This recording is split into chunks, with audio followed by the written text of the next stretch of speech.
This Torah class is brought to you by TorahAnytime.com.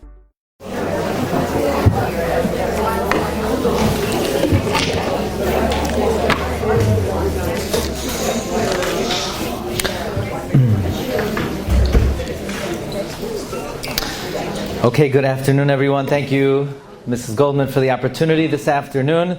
This is my first year, Tufshin Pei Gimel, and I would like to examine one of the most important episodes in Sefer Bereshis. It's an episode we're all familiar with, and Be'ezus Hashem, when the shiur is over, I hope we'll all have a new and deepened appreciation for something perhaps we just took for granted, we considered an episode, a story. I just want to say to everybody that we have to have a little bit of a regulation here, and that is during the first shiur, if you have any questions or you want to add anything at the end, at the very end. Second shiur, when we do Navi, then it's interactive. You write whatever you want. But the first one, please don't save it until after. But you should laugh. If there are any, I'll give you a cue, okay? Not yet. Not yet. No, not yet. Okay, so Avram Avinu was given two messages from the Ribono Shel Olam. Firstly, the Ribono Shel Olam tells Avraham Avinu, your wife Sarai, she has a new name. Her name is Sarah. Number two, she's going to have a kid. Presumably, there was enough communication between Avraham and Sarah that Avraham actually relayed this information to Sarah. Actually, the Ramban says that Avraham never told Sarah about her name or about the kid because he was too busy. But presumably, Avraham did relay this information to Sarah. And what was Avraham's reaction? Vayipoel Avraham al panav vayitzchak. Avraham fell on his face and he laughed. Vayomer belibai. And he said in his heart, Haleven meya shana yivaled. Can I give birth? Can I have a child at 100 years old? V'yim Sarah habas tishim shana teli. Could Sarah give birth at 90 years old? So Avraham's reaction was, he laughed. What was Sarah's reaction? Same thing. Parshas Vayera. Avraham's reaction is the end of this week's Parsha. Sarah's reaction is the beginning of next week's Parsha. Vatitzchak Sarah b'kir ba'leimar. Sarah laughed. Acharei v'loisi hoiseli edna. I'm already worn out. I'm already dried out. I'm already wrinkled. Plus vadoini zakein. My husband's over the hill. I'm too old. He's too old. And what does the Ribono Shel Olam say? It seems like both Avraham and Sarah had identical reactions. They both laughed. Vayomer Hashem al Avram, lama zeh tzachaka Sarah leimar. Why'd she laugh? Why'd the lady laugh? Why'd she say ha'af umna me'elav ani zakanti? Why'd she say I'm too old? Ha'yipolei me Hashem davar. I'm going to come back next year ula Sarah bein.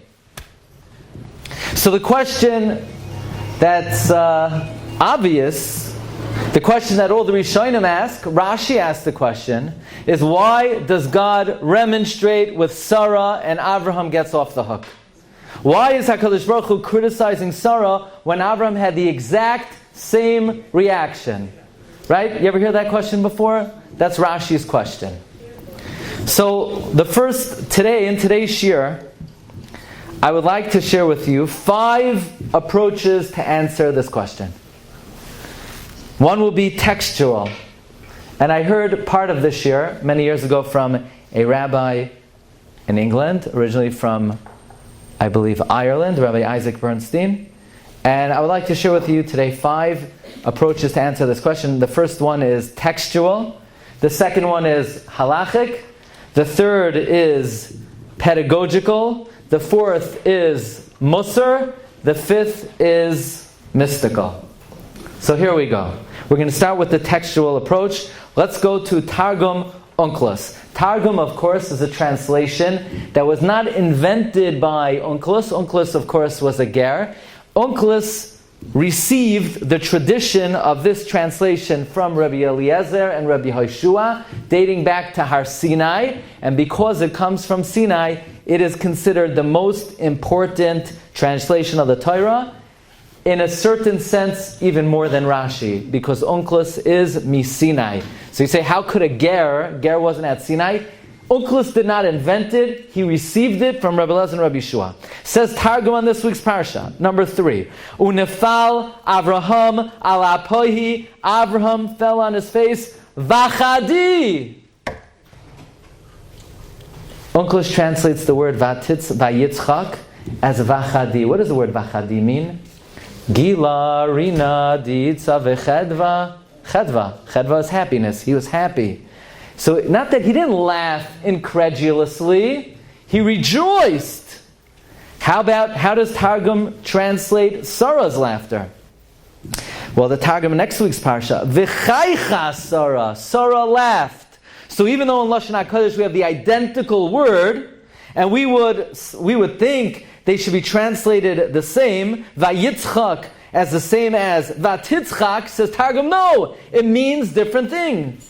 Vayitzchak means vachadi, he rejoiced, besimcha, but by Sarah, tzachaka, vatitzchak, v'chaychas, he laughed. She laughed. And therefore Rashi quotes, look at number 5, Zet tirgem Onkelos lashon simcha v'chadi. This one, Onkelos translates a language of happiness, v'shal Sarah lashon machach. And Sarah, a language of laughter. So what do we see from here? It says Rashi, Avraham believed, and that's why he rejoiced.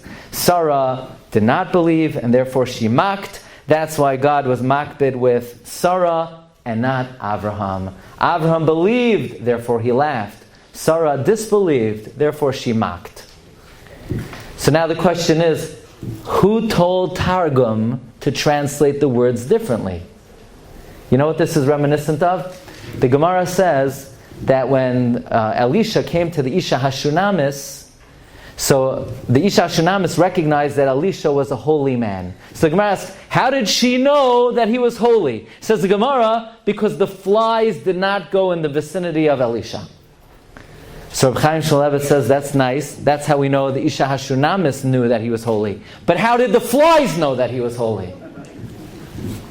So the same thing. I understand Targum translates these words differently, but who told Targum?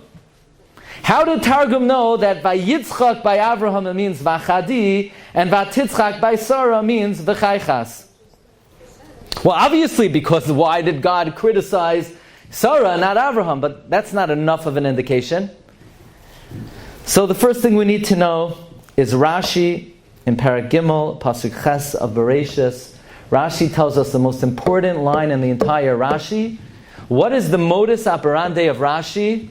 Va'ani loibasi ella lepshutai shel mikra. Very good. Rashi's job is to tell you simple pshat, not of pshutai shel tevois, not the simple pshat in the words, but the simple pshat in the context of the mikra, the verse, the pasuk. So let's look back at the pasuk for a minute. Vayipol Avram al panav. Who's Avraham talking to? The Ribbon Shalom. The Ribbon Shalom just told Avraham the good news. You think Avraham would fall on his face in the presence of Hashem and laugh? So in the context of the pasuk, it must mean vachadi, he rejoiced. On the other hand, Sarah is sitting behind the door. Sarah is not talking to God. Sarah is over here in the conversation between the Ribbon Shalom and Avraham. So therefore we could translate, Sarah laughed incredulously. That's how the Targum knows. Vayitzchak is, he rejoiced. Vatitzchak is, she laughed. That is approach number 1, what we call textual. Now we're going to give a halachic approach. Any prophets over here? Any? I didn't say you could laugh. Okay, some. You never know. Right.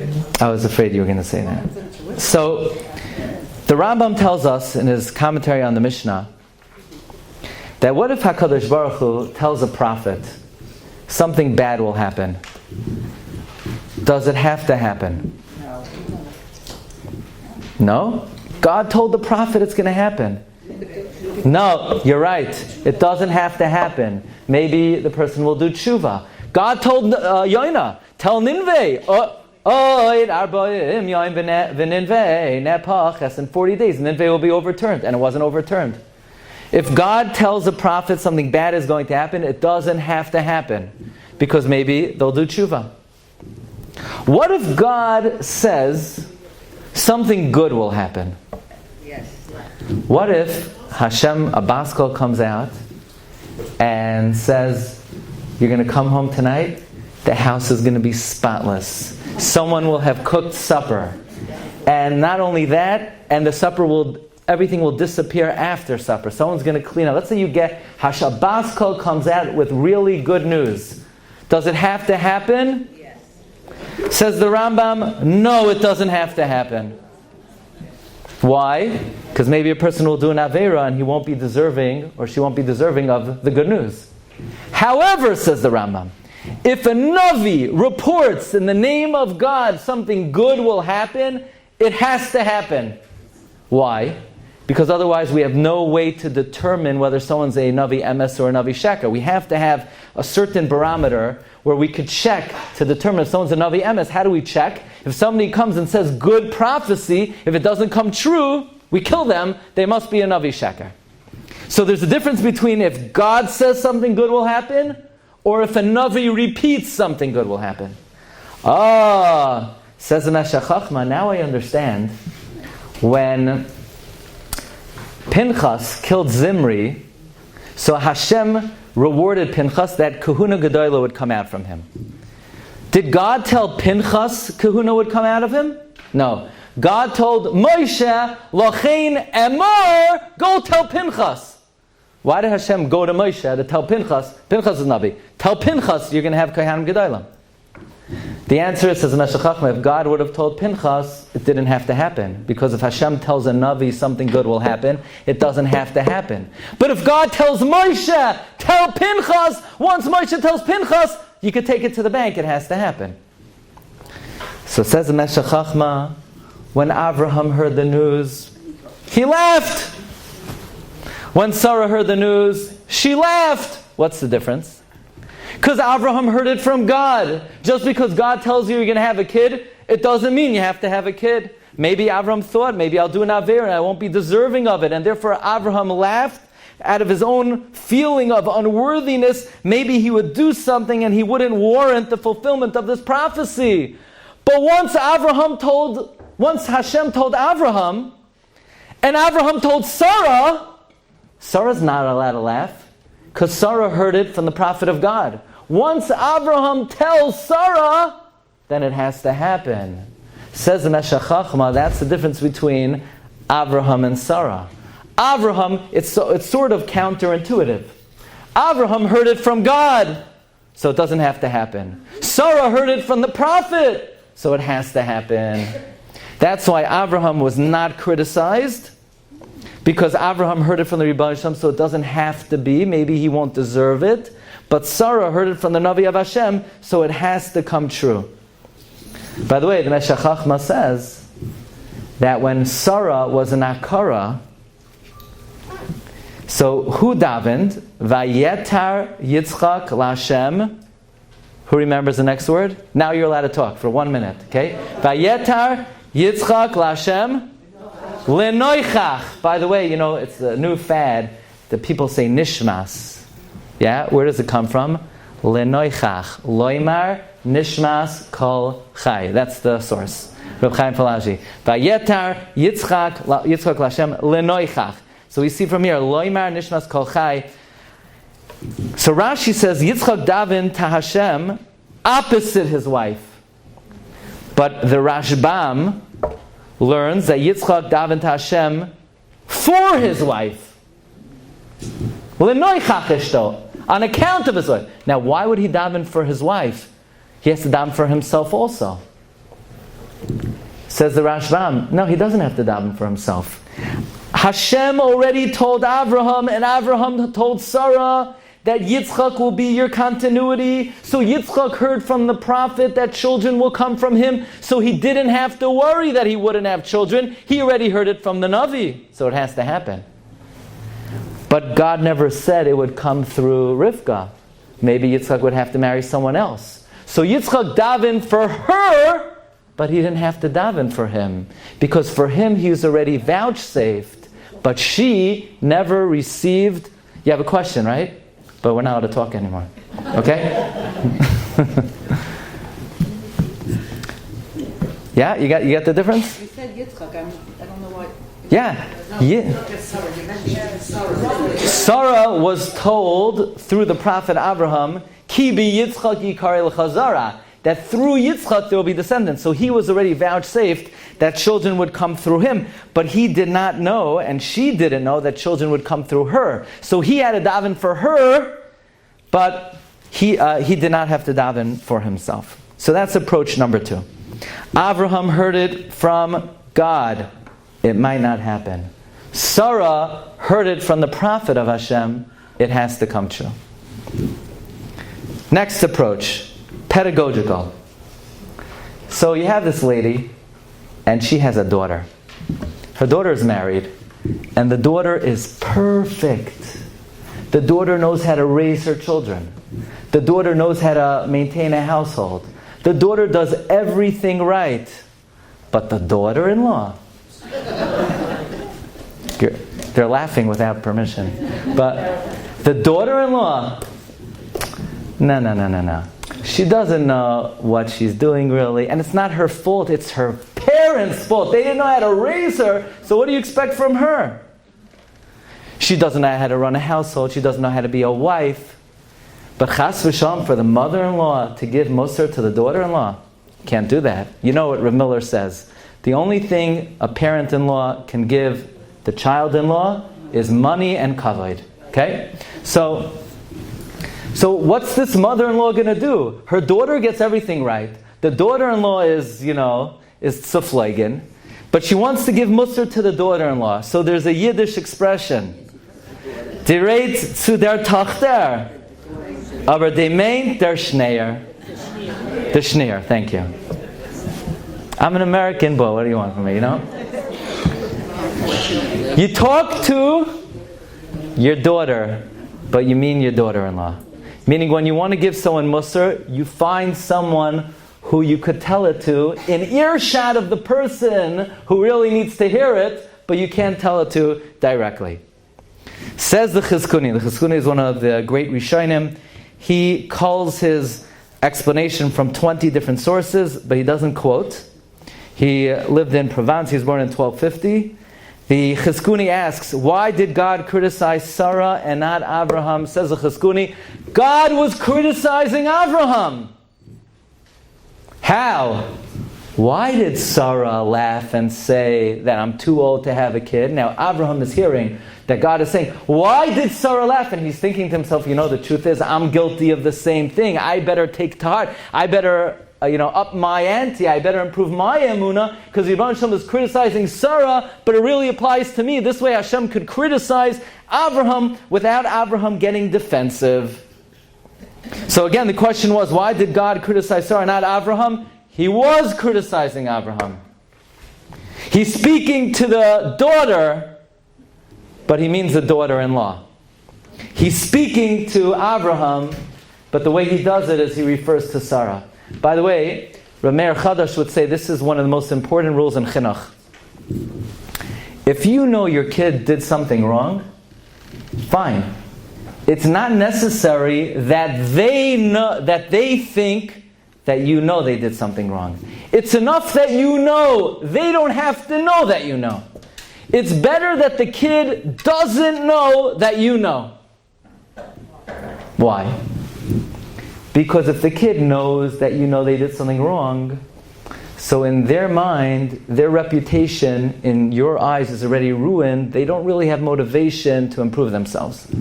But so long as in their mind, they don't think you know, so they'll say, you know what, maybe next time I shouldn't do it, so daddy and mommy won't have that impression of me. So Rameir Chadash used to go out. There were boys who would hitch rides, and he would go out, and he would see which boy it is, and then he would go back to the yeshiva, and he would never say anything to the boy. He would slip it in a shmooze, but he said, the moment they know that you know is the moment you lost them. So the Rebbe Shem never wanted to say to Abraham, Abraham, why do you do this? Because even a tzaddik like Avraham would have the opportunity to improve himself and not think that in the eyes of Hashem, even though you would think Avraham knows that Hashem knows everything, but even someone as great as Avraham, the Rebbe Hashem wanted to give him the opportunity not to think his reputation was sullied in the eyes of Hashem. Here's what Rav Miller said. Okay, this I never said ever before anywhere. Rav Miller said that Avraham laughed in great simcha that he was going to have a child. Sarah laughed in great simcha that she was going to have a child. There was not even an iota of disbelief. These people were prophets. Nobody believed in HaKadosh Baruch Hu like Avraham and Sarah. But there was still a difference in the laugh between Avraham and Sarah as follows.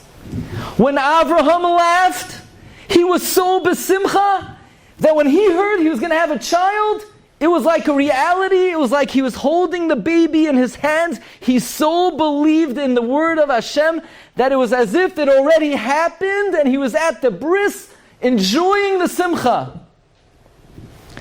And when Sarah laughed, she laughed in anticipation of a future happy occasion. And Hashem came to Sarah and Hashem said to Sarah, Sarah, you have a way to go in your Emuna. Why are you only laughing because you expect the good news to happen? You should laugh like Avraham Avinu, as if it already happened, like we say, Va'ani b'chazdecha v'atachti, yagel libi b'shuasecha. I already rejoice as if the Yeshua happened already. That was the criticism on Sarah. Sarah did not disbelieve. Sarah believed, but not to the level of Avraham, who already felt it's as if the simcha occurred already. And now, I'm going to share with you the fifth approach. This is out of this world. This approach is a mystical approach. And this is not an approach of a big Rosh Hashiva. This is not even the approach of a great rabbi. This is not even the approach of a man. This is the pshat of a Rebbitzin. And this is the best approach of this sugya. This is the approach of none other than Rebbitzin Aryeh Levine, the mother-in-law of Rebbe Yashiv, grandmother of Rebbitzin Kanievsky. Now, I don't usually say over Torah from Rebbitzins. Actually, this is the one piece I have. But I think this is something really outstanding, astounding, and something very novel in this subject. And in order to appreciate it, we have to go to a story in Sefer Malachim.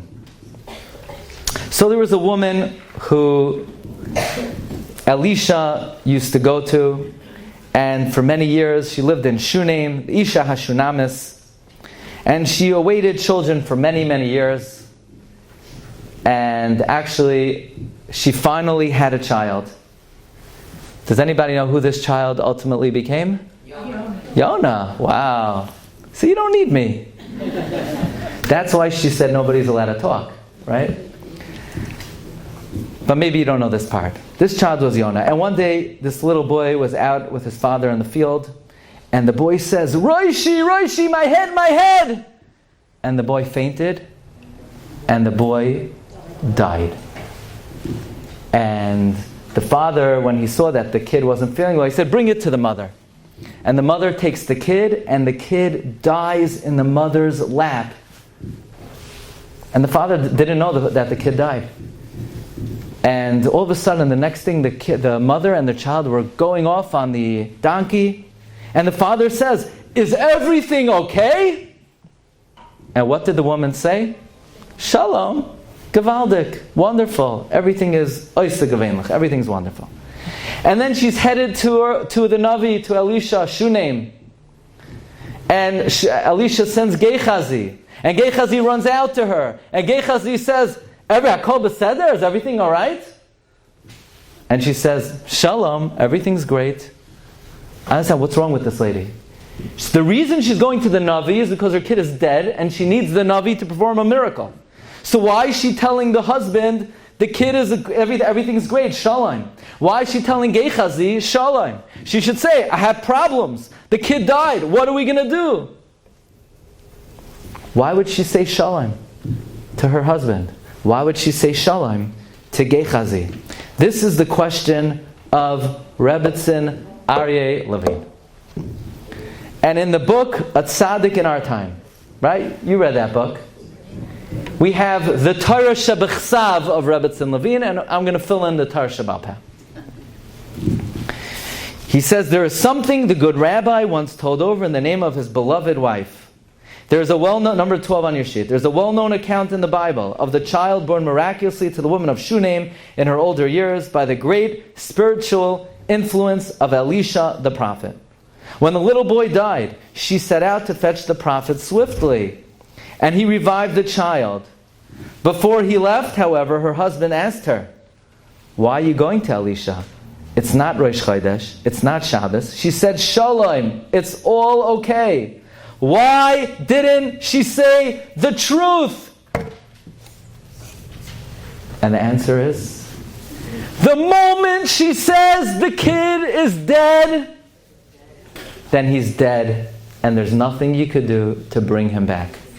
Once it is articulated, once it is vocalized, once it is stated, it cannot be changed.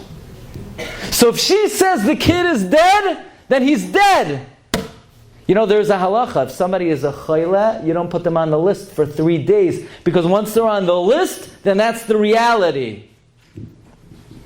Obviously, you have to use your common sense. Sometimes the person needs tefillos, but we don't like to articulate the situation, because once it's articulated, it can change. Why can't it change? Part of the reason is, once it's articulated, then the person gives up hope. And when you give up hope, then it's hopeless. Does anybody remember when Abraham went to war against the 4 kings? How many people did he take with him? The pasuk says he took with him Shalosh Meos Shmaina Be'asar. 318. Says Rashi, no, not 318. Eliezer's Gematria 318. So just say he took Eliezer. What are we saying it backwards? 318 and 318 is Gematria Eliezer. Says Reb Tzadok HaKohen, Avram Avinu took with him 1 person. But think about it. Avram Avinu is up against the most powerful army in the world. The 4 kings. They just defeated the 5 kings.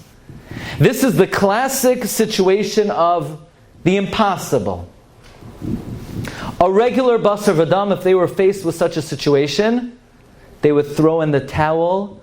They would do something which would make the situation irrevocable. They would fall into despondency. In Hebrew, we call it Yosh. Yud, Aleph, Vav, Shin. 317. But Avram Avinu would never fall into Yosh. He takes 318. He's going to one-up Yosh. He takes Eliezer. What's Eliezer? Ki Elokei Avi Be'ezri. He felt Hashem was on his side. If Hashem's on your side, there's never Yosh. There's never hopelessness. There's never despondency. So the Isha Hashunamis could not articulate that the boy is dead. Because if she says the boy is dead, Elisha will never bring him back to life. So she says, Shalom. And as long as you think and you say Shalom, it could be Shalom. That's the Torah Shebechsav. The Torah Shebal Peh is, what does this have to do with Abraham and Sarah? Says the Rebbetzin, Rabbi Aryeh Levine, Vayipol Avraham al panav vayitzchak. He laughed. You could laugh. Avram didn't think it was really possible. Vayomer, but he said it. It's okay, he said it. Belibai. He said in his heart. He thought it. He thought he would never have a kid. Okay, thought you never have a kid. As long as you don't vocalize it, as long as you don't articulate it, it could still happen. Vatitzchak Sarah Bekirba. Lamar. She said it. She said it. It will now, taka, be impossible for her to have a kid.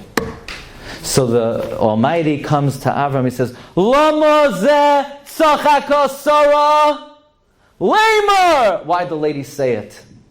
She shouldn't have said it. By the way, why if you say it, does it make it so much more difficult? So he said, because then the person falls into hopelessness. But it's more than that. When God makes a decree from on high in the Olam Yisrael Yonim, that decree has to trickle down through all the various worlds, the Olam HaAtzilos under the Kisei HaKavod, the Olam HaBriya, the Olam HaYetzira, and down here in this world, the Olam HaAsiya. By the time it gets down here, there are a lot of things that it could interfere with the decree min hashamayim. So if you say, no, it can't happen, then the decree never materializes.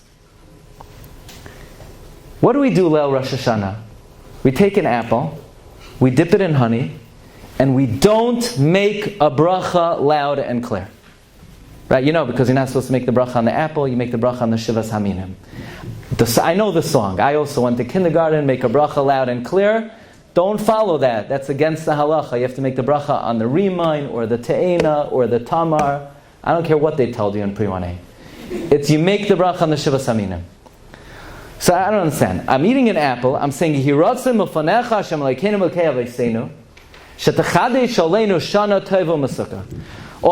I'm going to have a sweet year. Why am I going to have a sweet year? Because I ate an apple. You think I'm going to have a good year because I ate an apple? If I don't eat an apple, I'm not going to have a good year. If Hashem wants me to have a good year, I'll have a good year without the apple. And if I'm not supposed to have a good year, the apple's not going to do anything. What's the apple doing? The Chayyim writes this principle. God decreed that we should have a good year, but in order for that decree to be concretized, in order to bring it down from the upper worlds to materialize in this world of Maisa, when you do an act, it brings it to reality. That's the whole concept of Sefer Bereshis. Maseh Avos Simin Labanim. When Avram Avinu goes down to Mitzrayim, that materializes, concretizes that the Jewish people ultimately go down to Mitzrayim. Hashem tells Yirmiyah, Bavel will sink. Now take a rock and throw it into the water and say, so shall Bavel sink. Says Ramban, if he doesn't take the rock, just because God decrees that Bavel should sink, it won't necessarily materialize. But when Yirmiyah takes the rock and it sinks in the water, that brings to fruition the sinking of Bavel. And therefore, Hashem tells Abraham, Lama zeh tzachaka Sarah Lamar. I know you laughed, Abraham, but you didn't say anything. You just thought it. So you thought it. You didn't mess up my decree. But she said, I can't have a kid. Why'd she do that? Now she can't have a kid. So you say Glatstein, but she had a kid. So the Rebbe Shalom says, Hashem davar? Is anything beyond me? Now I have to decree a second time she had a kid. But she ruined the first decree. She was matriach me. She was oiker the gzeira. She nullified the first gzeira. Why? Because she said, I'm not going to have a kid.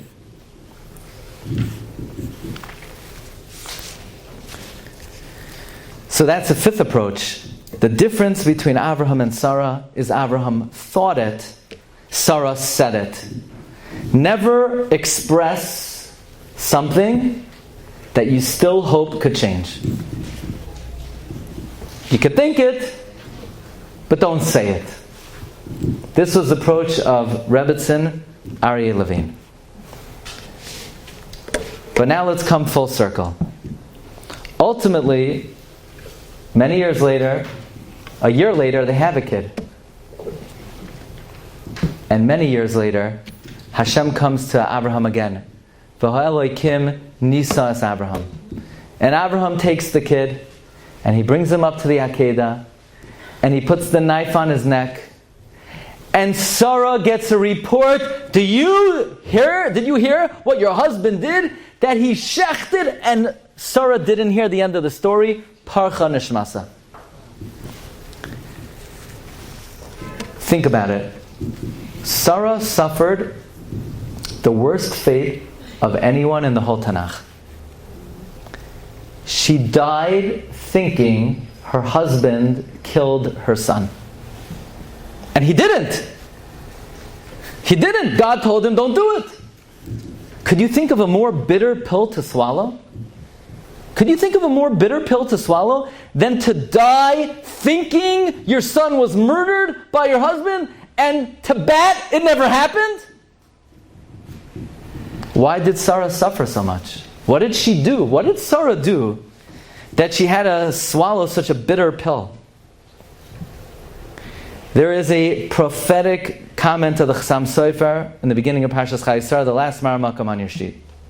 Chassam Sofer quotes a Rishain. This Rishain is called Panei Achraza, who is the master of many of the secret codes of the Torah. And the Panei Achraza says something out of this world. Panei Achraza says the ways of God are quid pro quo, mida keneged mida.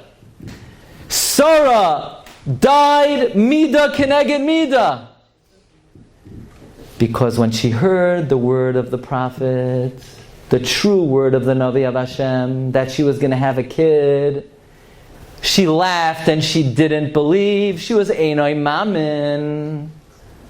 So because she didn't believe the true report, she was punished mida keneged mida. She had to swallow the bitter pill of believing a false report about her son. That's what Panei Achraza writes. Now, I saw from the Beis Yisrael, I never said this either, that it says, Vatama Sarah bi, you could talk now? Vatama Sarah bi Kiryas Arba. When she said 4 words. Sarah died because she said 4 words. What are they? Vatitzchak Sarah b'ker balemar. Those are the 4 words. Vatama Sarah b'kiryas arba. Sarah died because of 4. What are the 4? Vatitzchak Sarah b'ker balemar.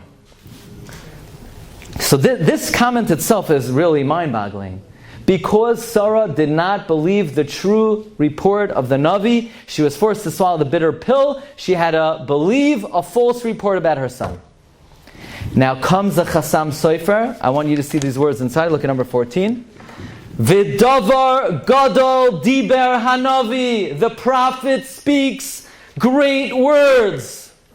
What's Chassam Sofer talking about? What prophet speaks great words? He's quoting Panei Achraza. Panei Achraza was a Rishon. He wasn't a prophet.